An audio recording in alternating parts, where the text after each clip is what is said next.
예, 귀한 성도님들, 반갑습니다. 오늘은 우리 레위기 17장의 말씀 앞에 섭니다. 오늘부터 우리가 새로운 주제로 나아가는데요.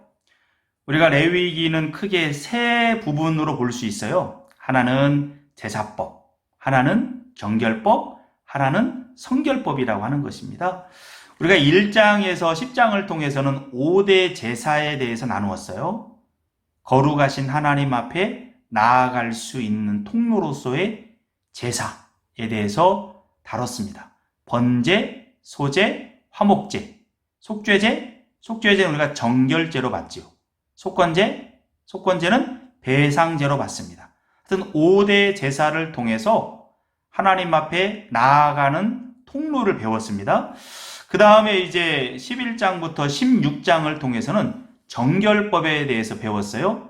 하나님 앞에서 적절한 정결의 상태를 유지함으로 하나님과 함께하는 법을 가르쳐 주는 것이 정결법입니다. 그 하나님의 백성들은 자기의 피부에 대해서, 자기의 내면에 대해서, 자기가 사는 집에 대해서 어떻게 관리해야 되는지 그 부분들을 가르쳐 주는 게 정결법이에요. 오늘날도 그 부분이 어떠한 부분에서 중요한지 우리가 그동안 말씀을 통해서 배웠습니다. 오늘은 더는 성결법에 대해서 배우는 겁니다. 거룩한 하나님의 백성의 삶의 다양한 영역에서 하나님의 백성으로서 어떻게 하면 거룩한 삶을 유지해 갈 수 있는가. 18장에서 20장을 통해서는 성윤리를 다뤄요. 19장을 통해서는 각종 사회윤리를 다루고 또한 안식년과 희년을 통해서 그리스도인들의 구속받은 하나님의 백성들의 경제관념에 대해서도 다룹니다. 제사법은 예수님을 통해서 성취된 부분이 있어요. 정결법도 마찬가지고요. 사도행전을 통해서 고넬료 사건을 통해서 또한 15장의 예루살렘 공의회의 결정을 통해서 정결법을 우리가 어떻게 다뤄야 되는지에 대해서 우리는 살펴볼 겁니다. 근데 성결법 같은 부분은 오늘을 살아가는 우리에게도 그 영적인 원리나 여러 부분들에 있어서 확대 적용이 많이 되는 부분들이에요. 성결법은 특히 우리가 중요하게 봐야 될 이유가 여기에 있습니다. 구속받은 하나님의 백성이 어떻게 서야 되는가? 오늘 17장을 통해서 우리가 두 가지를 살펴볼 거예요. 먼저 오늘은 우상숭배 근절에 대해서 주로 살펴보겠지만 다음 시간까지 염두에 둔다면 생명 존중 사상이다 라고 하는 부분들을 우리가 오늘 살펴볼 겁니다. 생명 존중 사상과 연결되어지는 것이 뭐냐면 피를 먹지 말라라고 하는 부분들이에요. 이것이 구속받은 백성들에게 있어서 하나의 구속받지 못한 사람들과의 차별성을 낳는 부분들이에요. 왜 그랬을까? 오늘은 의문점만 던져주는 차원에서 살짝 언급을 하면요. 아프리카의 많은 사람들, 특히 그 마사이족 전사라고 표현하잖아요. 이들은 자기들이 집에서 기르던 염소나 몰소 이런 부분들을 도축할 때 부족의 전사들에게 그 피를 마시겠어요. 그 이유는 피를 마실수록 강해진다라고 생각을 했습니다. 또 극지방 같은 경우는 영양분을 얻기가 어렵잖아요. 그래서 그들이 키우는 술록이나 바다 표범의 피를 마시기도 했습니다. 또한 다른 지역에서도 피를 요리의 주재료로 쓰기도 했거든요. 그런데 구속받은 하나님의 백성들은 피를 먹지 말라고 이야기를 합니다. 왜 그랬을까? 피는 생명이기 때문에 그러하다라는 것입니다. 이것은 우리가 이제 다음 시간을 통해서 특히 11장과 14장을 중심으로 해서 한번 풀어보도록 하고요. 오늘은 첫 번째 주제만 먼저 보겠습니다. 그래서 해당 본문은 오늘 17장 1절에서 7절까지로 일단 한정을 합니다. 여기서 큰 주제는 우상숭배 근절이라고 하는 부분들이에요. 자, 그 부분에 가기 앞서 2절의 말씀을 잠시 보겠습니다. 오늘 성결법에 대해서 시작을 하면서 이 부분은 아론과 그의 아들들과 이스라엘의 모든 자손에게 말하여 그들에게 이르기를 여호와의 명령이 이러하시다 하라 라고 이야기를 합니다. 즉 구속받은 이스라엘 모든 백성들은 이 말씀을 따라야 된다라고 이야기를 하는 거죠. 이것을 신약을 살아가는 우리에게 적용해 본다면 어떻게 될까요? 진리의 성령 하나님이 이끌려서 구속사역을 완성하신 예수 그리스도가 나의 주 나의 하나님으로 선명하게 고백이 되어지고 하나님 아버지를 아빠 아버지라 부를 수 있는 은총을 경험한 자들은 이 말씀을 지켜 따라야 한다. 성결법에 나오는 그 원리들을 오늘 우리 가운데 지켜야 된다라고 성경은 이야기를 하고 있다라고 하는 것입니다. 그러면서 우상숭배 근절을 첫 번째 주제로 다루는데요. 그걸 풀어내는 방법이 도축을 아무 데서나 하지 말라라고 이야기를 하는 겁니다. 지정된 장소, 성막에 끌고 와서 하나님 앞에서 잡으라 라고 이야기를 하는 것이에요. 3절에 보면 이스라엘 집의 모든 사람이 소나 어린 양이나 염소를 진영 안에서 잡든지 진영 밖에서 잡든지 4절에 보면은요 먼저 회막문으로 끌고 가서 여호와의 성막 앞에서 이야기를 합니다. 5절에 보면요 그런즉 이스라엘 자손이 들에서 잡던 그들의 재물을 회막문 여호와께로 끌고 가서 제사장에게 주어 화목제로 여호와께 드려야 한다. 즉 끌고 와서 제사장 앞에서 성막에서 잡아야 된다라고 이야기를 하는 겁니다. 근데 이것이 왜 우상숭배와 연결이 되어질까요?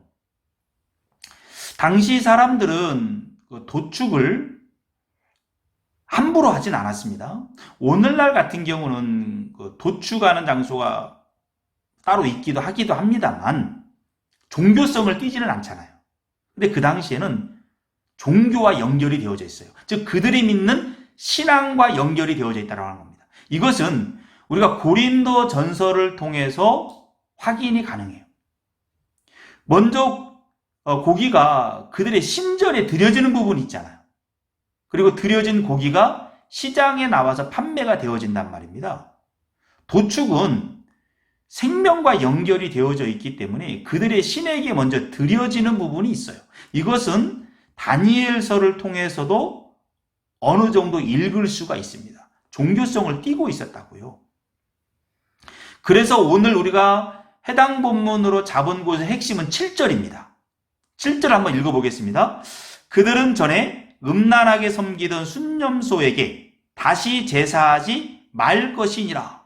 왜 갑자기 여기서 음란하게 섬기던 순념소라고 하는 부분이 언급이 되어질까요? 당시 사람들은 악령이 염소의 형상을 띠고 있다고 봤어요. 그래서 도축을 할 때 그 자기들이 생각하는 그 신에게 먼저 드린 다음에 그 의식 가운데 도축을 했던 것이죠. 이것은 애굽에서도 확인이 되어집니다. 또 이스라엘 백성들이 영향을 받는 고대 근동의 다른 지역에서도 이 부분들은 확인이 되어지는 거예요. 순념소를 섬기는 차원에서 그 신에게 드리면서 도축을 했다라는 겁니다. 그리고 나누어 먹었던 거예요. 그래서 하나님께서 구속받은 이스라엘 백성들이 혹여나 또 예전의 습속으로 돌아가서 애굽에서 봤던 대로 이러한 우상 숭배에 악령 숭배에 빠질까 싶어서 지정된 장소에서 도축할 것을 이야기를 하는 겁니다. 그런데 그 하나님 앞에서 도축을 하고 그 다음에 그 재물을 먹을 수 있는 거예요. 그러면서 화목제를 언급을 하거든요.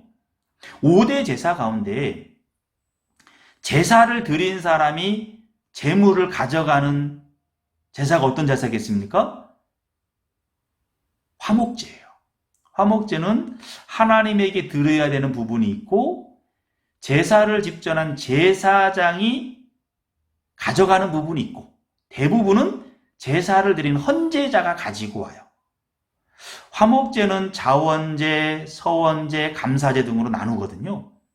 가지고 와서 하루나 이틀 사이에 소진을 하게 됩니다. 근데 혼자 다 먹을 수가 없어요.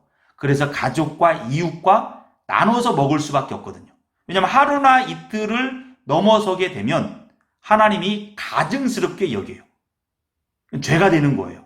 그래서 하루나 이틀 사이에 소진하기 위해서, 소비하기 위해서 이웃과 나눠 먹는 것이거든요. 그래서 누가 화목제를 드리면 축제가 되는 거예요.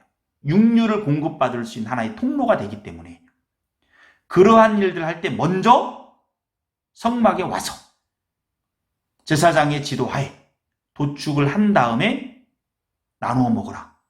하나님만 섬기는 백성들은 그렇게 해야 된다고 이야기를 하는 겁니다. 순념수를 숭배하지 말고 우상을 숭배하지 말고 하나님을 경배하고 그 하나님 중심으로 서나가야 된다라고 하는 부분을 도축을 통해서 그들에게 가르침을 알려주는 것이죠. 그 당시 사람들은 이렇게 하나님께서 명령했을 때 그것이 어떤 의미를 가지고 있다라고 하는 것을 선명하게 알 수 있는 거예요. 여기서 오늘은 적용하고 마치기를 원하는데요. 우상숭배는 하나님의 백성들에게 있어서 가장 멀리 해야 될 첫 번째예요. 그래서 성결법을 시작을 하면서 이 부분을 언급을 하는 겁니다. 오늘날까지 우리가 적용해 보면 우상이 뭘까요? 어떤 형상을 만들어 놓고 거기에 절하고 숭배하는 그 우상일까요? 그것도 우상이죠. 그러나 어쩌면 진짜 우상은 돈일 수 있어요. 우리 자본주의 시대잖아요. 황금만능주의. 돈이 하나님의 옆에 가 있기도 하고 하나님보다 위에 가 있기도 합니다. 이게 어떤 의미입니까? 돈을 중심으로 모든 걸 판단하는 거예요. 예배와 돈을 선택해야 되는 상황이 오면 돈을 선택하기도 합니다. 그렇다면 이 사람은 돈이 우상이 되는 거죠. 하나님을 예배하는 것보다 돈 버는 게 더 우상이 될 수 있어요. 우선이 될 수 있어요. 돈이 우상 숭배가 되는 거죠. 어떤 사람에게는 권력이 우상 숭배가 될 수 있어요. 어떤 사람은 기독교마저 권력을 얻기 위한 수단으로 보기도 합니다. 그렇게 해서 교회 다니는 사람들도 있기도 하거든요. 이 사람에게 권력이 우상이죠. 그리고 하나님을 그 권력 밑에 놓는 겁니다. 어떤 사람에게는 성이 우상이기도 하죠. 어떤 사람에게는 안전이 우상이기도 해요. 어떤 사람에게는 건강이 우상이기도 해요. 모든 판단의 기준을 건강에 두는 겁니다. 하나님을 섬기는 부분들도 건강 아래에 두기도 해요. 오늘날 우리의 주변에 와 있는 부분입니다.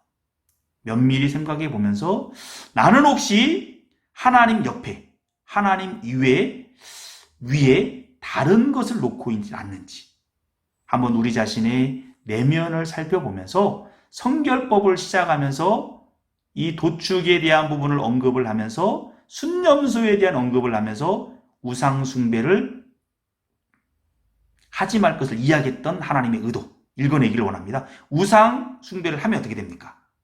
하나님이 명령하지 않은 곳에서 도축을 하면 어떻게 됩니까? 9절을 볼까요? 그는 백성 중에서 끊어지리라. 4절에도 볼까요? 자기 백성 중에서 끊어지리라. 이 끊어진다라는 말은 여러 의미로 쓰이기도 해요. 하나는 성막에 나아갈 수 있는, 성소에 나아갈 수 있는 자격이 박탈된다는 의미가 담겨져 있고요. 또 하나는 상속권의 박탈과 연결되기도 합니다. 또 하나는 구원의 이탈과 연결되기도 해요. 당시 사람들이 제사를 드려서 하나님과 관계소통을 해야 되는데 그 길이 막힌다면 죽음과 같은 것 아니겠습니까? 이것은 오늘날 우리에게도 적용될 수 있는 거예요. 우리는 하나님을 최우선순위에 두고 그 하나님만 섬기는 우리 멋진 성도님들 되시기를 간절히 소망합니다. 다음 시간에 이어서 말씀을 전하도록 하겠습니다. 감사합니다.